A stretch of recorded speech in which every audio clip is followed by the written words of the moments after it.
Hi everyone, this is Paul from Spitfire Audio. We're going to have a look today at Albion 3 Iceni at the orchestral sounds in the library. So we have, as you know, recorded a huge amount of low-end stuff for this library. And we've got these separated out into four patches: the brass low, strings low with just cellos, and strings low, which is cellos and basses, and then woodwinds low here. So if we start with the brass, you'll see that it opens up and you'll recognize the interface as we've been using it so far on the Albion series. You've got your different mic positions here, which I've gone into on other videos, so I won't go into those again. Speed control here to control the speed of the legato transitions. I'll leave that on tightest transition for now, and then we'll have a look at that a little way in. So without further ado, I'm just going to load up a couple of mic positions like this: a little bit of close, a little bit of tree, a little bit of ambient, and let's just have a listen. So the brass shorts sound like this.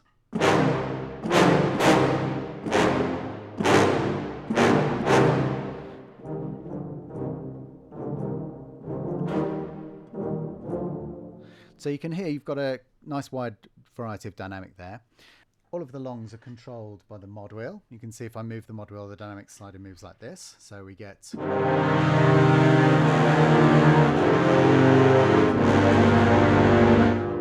get a good sense of the sound there. But if we move the mod wheel right down, we get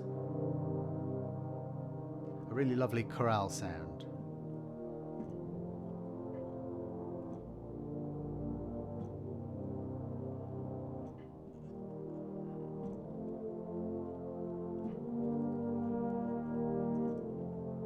So you can get a huge variety of sound from there. Now, here's a nice one. Nasty longs. I'll push the slider right back up to the top. These are, they kind of does what it says on the tin.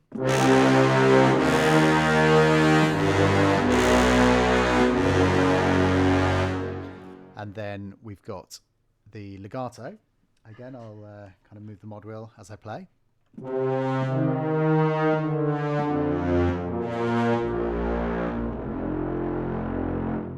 And then if we go nice and quiet,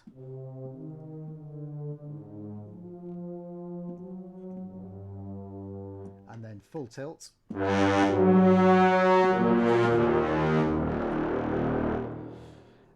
and then we've got a couple of rip effects: rips down to the note,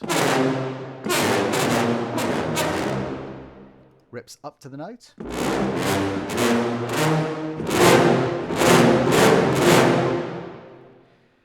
we've got a huge number of effects patches here, some of which are mod wheel controlled, but I'll just have a quick blast through some.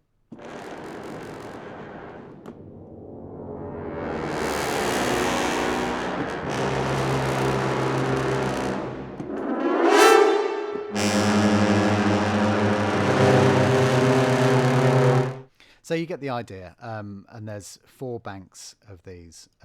There's a separate listing which we have in the manual for where all the effects are located, and we've also going to post that up on VI Control very shortly. So that's the brass. Quick overlook of the brass. Now, if we go, let's do woodwinds next. Have a very quick look at the woodwinds, and then we'll get onto the strings.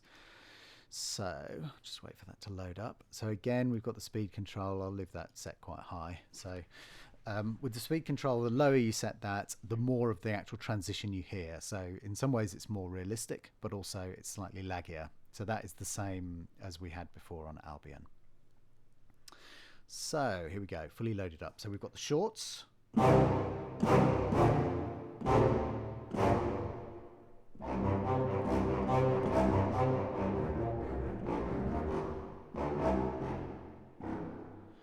And then we've got shorts extras here.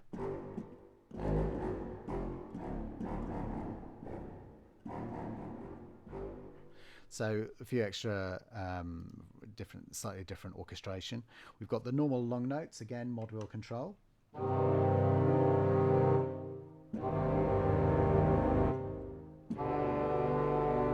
And then if we push the mod wheel right up,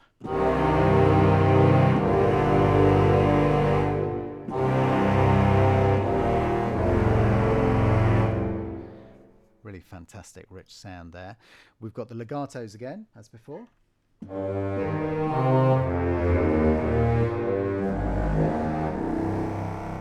And then we've got rips and rips up. And then again, 4 banks of effects.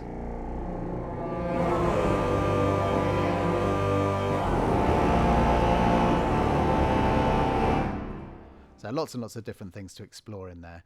I'm going to go straight into the strings now. So the first thing we'll do is load up the full strings, 24 cellos and 8 basses. Now I'm going to load up both close mics, so close cellos and close basses. We've got the Deca tree. I'm also going to load the ambient mics here as well. And I'm going to turn the speed up. I will actually compare that on this one so you can see how that works, the difference. So we've got 2 different shorts here. This is the first one.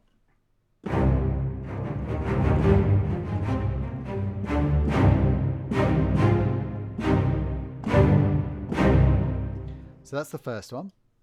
And then a staccato.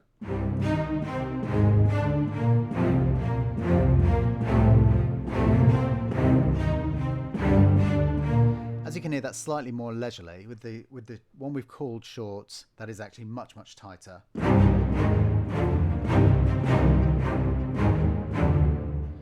So move on to the longs. Again, mod wheel controlled. So if we start very low.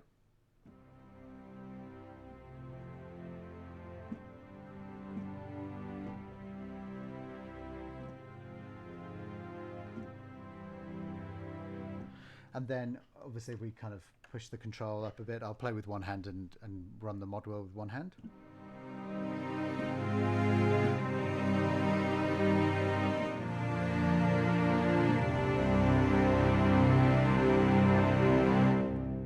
Again, a fantastic rich sound there. Now we've got legato and we've also got portamento. You'll see that down the bottom here we've got key switches to change between these, and you can actually do this on the fly.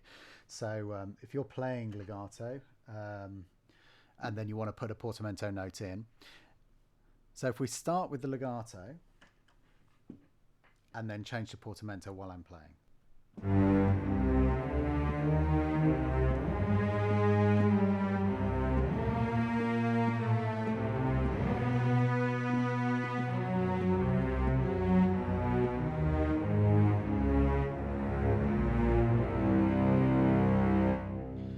So you can hear that switching between those is seamless, and you can do it mid-phrase.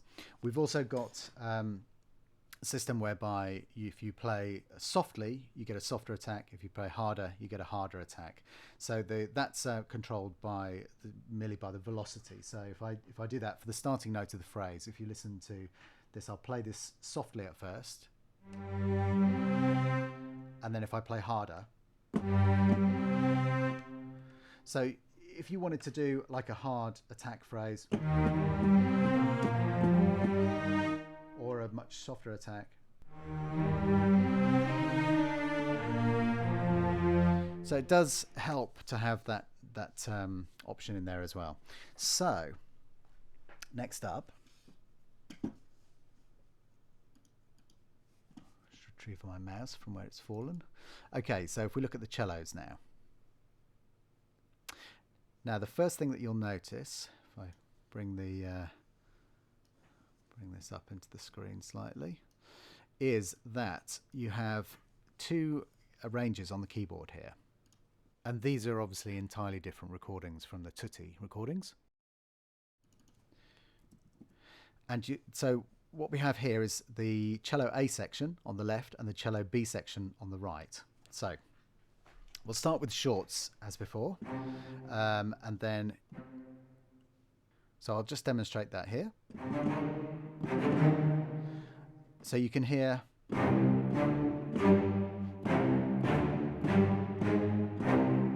you can kind of alternate these. It's quite fun to kind of do.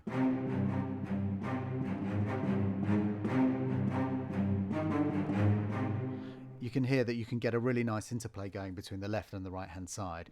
And again, that kind of that theory goes through for the longs as well. So if I'll start with the left with the cello A section.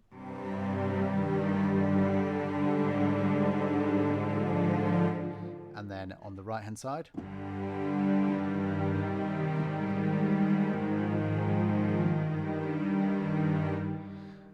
And then we also have on the cello A section only an extra consort, which is just a kind of bonus thing that we had a little bit of time during the session to record. Time was extremely valuable during these sessions. I think we calculated while we were recording that if we stopped for a minute for somebody to tell an anecdote, that would cost £145. So we tried to keep to the rigid structure that we were working to, just the sheer number of players involved. But we did manage to grab this as an extra, and it sounds quite lovely. Have a quick listen to this.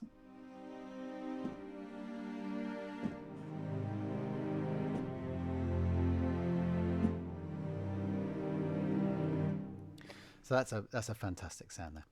So we have the legatos. Now again, we've got legato and portamento, so these sound very nice. I'm going to set the speed up here.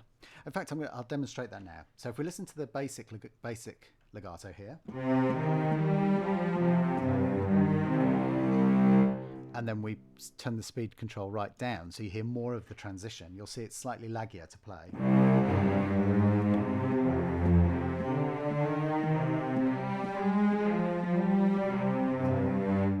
But it does sound much more realistic because you do hear more of the transition sound. You can hear that very clearly if we switch to the portamento as well.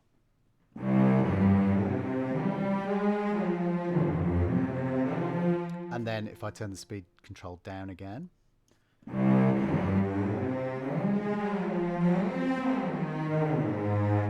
So you can hear that you're getting a lot more of the kind of ramp into the note, and it does sound quite nice. If we go for our B section legato and portamento, I've just noticed one little thing which I'm going to fix for the final release. But if we go to our B section, again, you hear this.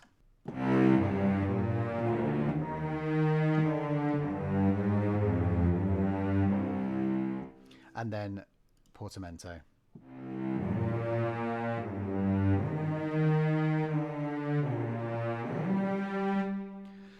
So you can see you've got a fantastic range of different sounds for the cellos, and they really do sound incredible. Very rich sound that you've got. You can pull the mics around, get all kinds of different sounds out of them, and we're very, very excited about this. I think that we've genuinely got something here that doesn't exist elsewhere, certainly in the commercially available sphere. So I hope you've enjoyed that quick walkthrough of the Iceni sessions, the orchestra part of the library, and make sure you watch Christian's great demonstration of the other stuff that we've got in there. And hope you've enjoyed watching. Thanks very much. Bye-bye.